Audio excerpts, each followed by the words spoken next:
this gathering. A man with a vision and a man on a mission towards creating a beautiful, sustainable planet.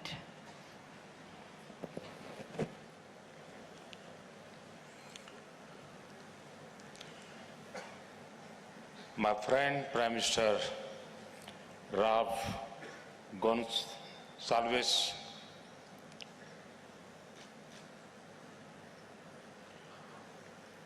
Srimati Amina ji,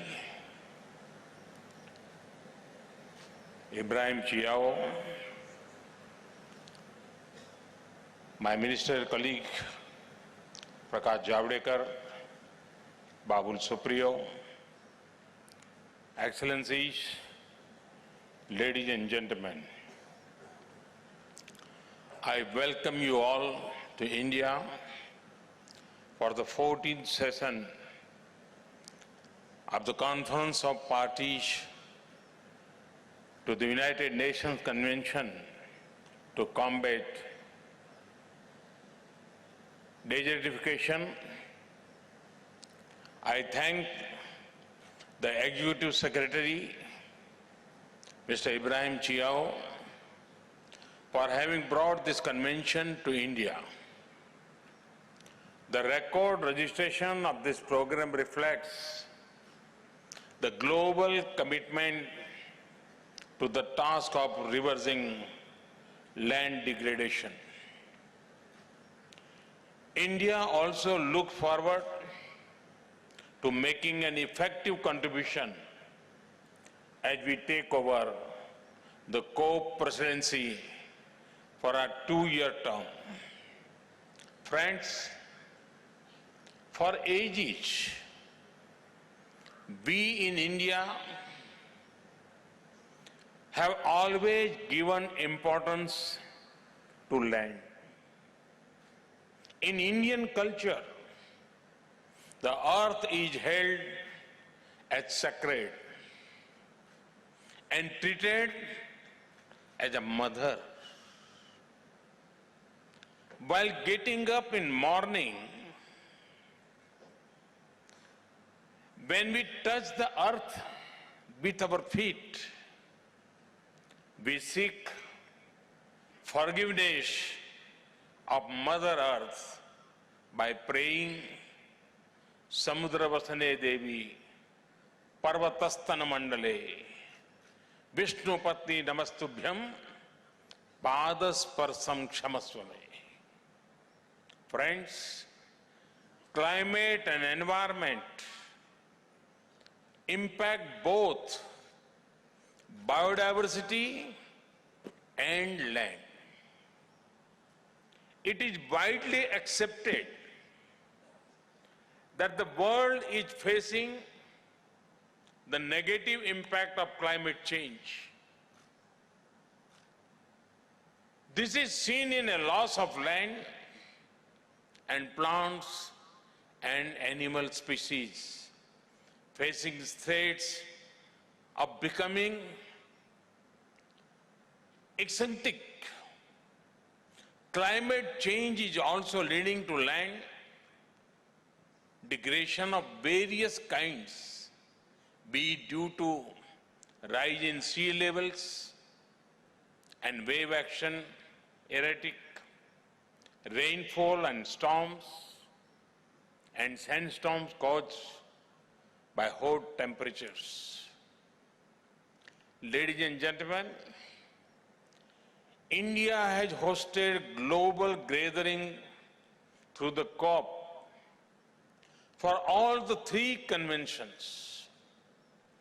This reflects our commitment to addressing all the 3 main concerns of the Rio Convention.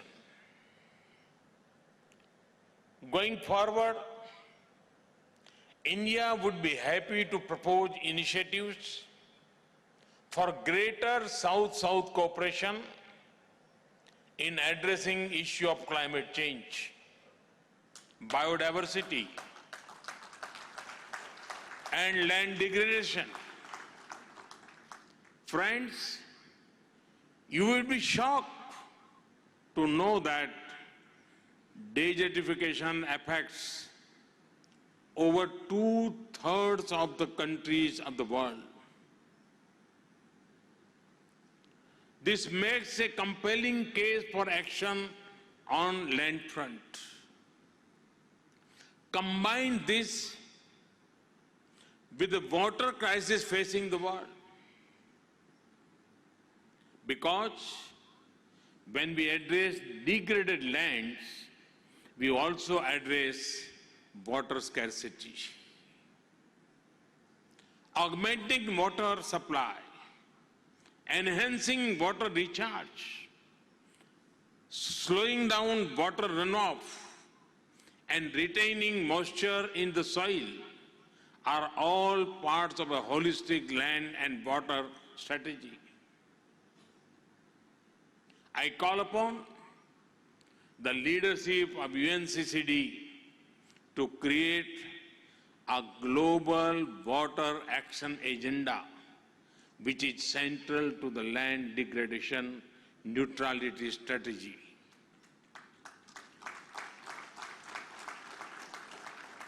Friends, restoring the health of land is critical for sustainable development. Today, I reminded of India's NDCs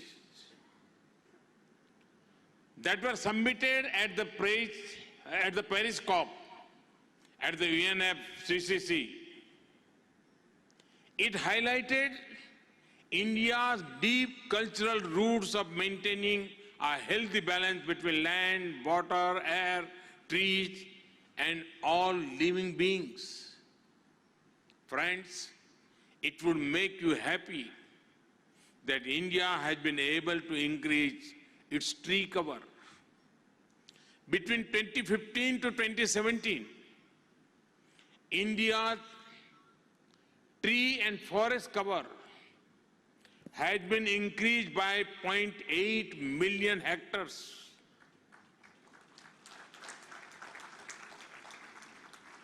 In India, any diversion of forest land for development purposes has to be compensated by making an equivalent land mass available for afforestation. It is also required a monetary payment of the value of timber which such forest land would have yield. I'm happy to share that only last week, funds amounting to nearly $6 billion means 40 to 50,000 crore rupees have been released to the provincial governments in lieu of such diversion for development of forest lands. My government had launched a program to double the income of farmers by increasing crop yield through various measures. This includes land restoration and micro irrigation. We are working with the motto of per drop, more crop. At the same time, we are also focusing on zero budget natural farming. We have also introduced a scheme to determine the soil quality of each of the farms and are issuing soil health cards to farmers. This enables them to grow right type of crops, fertilizers, and use the right quantity of water. So far, about 217 million soil health cards have been distributed. We are increasing the use of biofertilizers and reducing the use of pesticides and chemical fertilizers. Water management is another important issue address LDN. We have created Jal Shakti Ministry to address all water-related important issues in totality. Recognizing the value of water in all forms, we enforce zero liquid discharge in many industrial processes. The regulatory regime provides for treatment of wastewater to a degree that it can be put back into the river system without harming life in water. Friends, I would like to draw your attention to another form of land degradation which if not prevented, would be impossible to reverse. This is the menace of plastic waste. Apart from having adverse health implications, this is going to render lands unproductive and unfit for agriculture. My government has announced that India will put an end to single-use plastic in the coming years.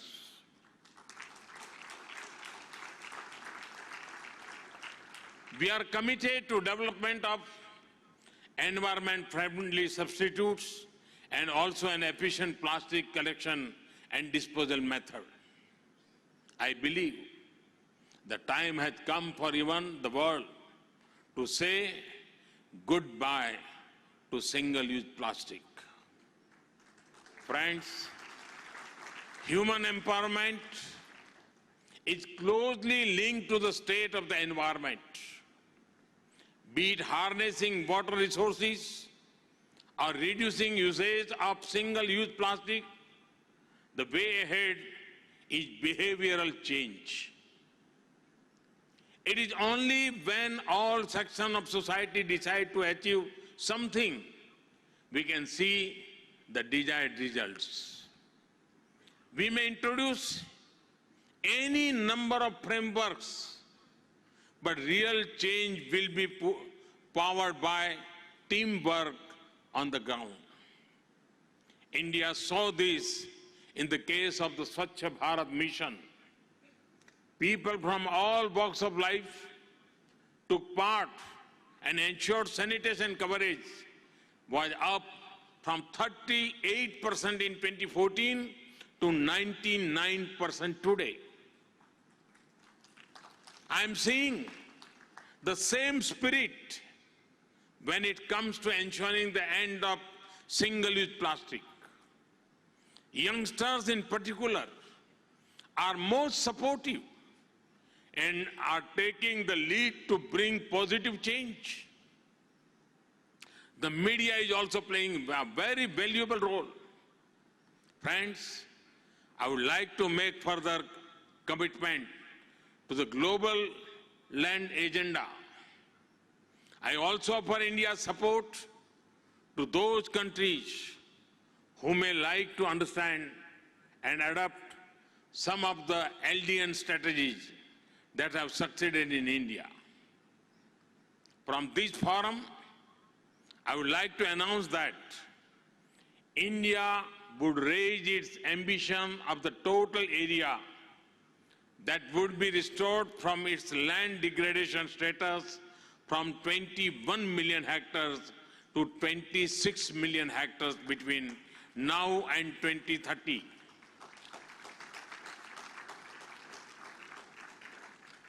This will support India's large commitment to achieve an additional carbon sink between 2.5 billion metric tons to 3 billion metric tons through tree cover. We in India take pride in using remote sensing and space technology for multiple applications, including land restoration. India would be happy to help other friendly countries develop land restoration strategies through cost-effective satellite and space technology. In order to further develop a scientific approach and facilitate induction of technology to land degradation issues, we have decided to set up a Center for Excellence in India at the Indian Council of Forestry Research and Education. This agency will actively engage to promote South-South cooperation with those who may wish to access knowledge, technology, and training of manpower to address land degradation related issues. Friends, I understand that an ambitious New Delhi Declaration is being considered. We are all aware that the Sustainable Development Goals have to be achieved by 2030, of which attainment of L&D is also a part.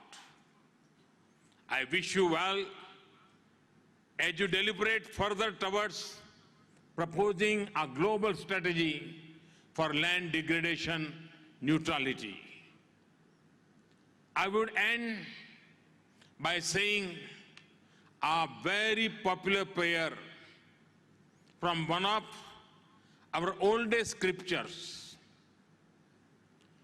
Om Dayoho Shantihi, Antariksham Shantihi. The word Shanti does not only refer to peace or the antidote to violence. Here, it refers to prospering. Everything has a law of being, a purpose, and everybody has to fulfill that purpose. The fulfillment of that purpose is prosperity. Om Dayoho Shantihi, Antariksha Shantihi. So, it says, may the skies, heaven and space prosper. Prithvihi Shantihi, Apaha Shantihi, Aushadaya Shantihi, Manaspataya Shantihi, Vishve Devaha Shantihi, Brahma Shantihi. May Mother Earth prosper. This includes the flora and fauna with whom we share our planet. May they prosper. May every drop of water prosper. May the divine gods prosper. Sarva Shantihi, Shanti Reva Shantihi, Same Shanti Redai. May everybody prosper. May I also be placed with prosperity. Om Shantihi, Shantihi, Shantihi. Om prosperity, prosperity, prosperity. The thought and philosophy of our ancestors was all embracing and filled with a great thought. They realized the true relationship between me and we. They knew that prosperity of me can only be through prosperity of we. When our ancestors said we, they did not just mean their family or community or even just humans. It includes the sky, water, plants, trees, everything. It is also very important to know the order in which they are praying for peace and prosperity. They pray for the sky, the earth, the water, the plants. These are things that sustain us. This is what we call the environment. If this prosper, then I prosper. This was their mantra. Even today, this is an extremely relevant thought. With this spirit, I once again congratulate you for taking part in this summit. Thank you very much. आप देख रहे हैं नेट्रिक news, साहस सच कहने का।